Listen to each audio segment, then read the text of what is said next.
Good, okay. Let's have a go at the next one then. Let's have a go at this one. So, okay, can we use the sine rule for question 2? No, why not? Actually, you can. Yeah, you can, okay. But can we use the sine rule in this current form? I think there's an easier version of the formula. You remember the condition for checking sine rule? Like we need an angle and a corresponding side. Well, we've got that, like an angle and a corresponding side, but we haven't got anything else. So we haven't got, say, this side and this corresponding angle or vice versa. Okay? So therefore, we're going to use the cosine rule. Perfect. So if this is A, this must be capital A. Okay? And then B and C doesn't really matter. So let's call that B and that's C. Is that okay? Yeah? Okay.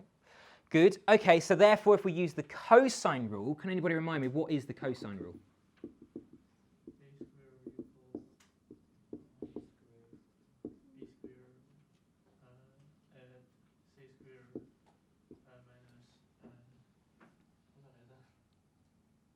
Yeah? Minus 2AB. Not quite.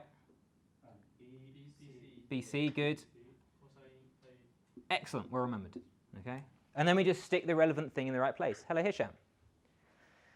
Okay, so A is equal to x, so we have x squared, is equal to B squared plus C squared, so 3 squared plus 7 squared, minus 2 times 3 times 7 times by the cosine of A, which is 25. Okay.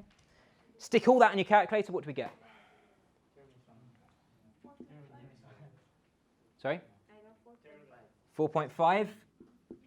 Was that before you squared it, square rooted it? Oh, yeah, that's after. Afterwards. Okay, so x must be equal to the square root of that, which is 4.5. Is that right? Do we all agree? Excellent, fine.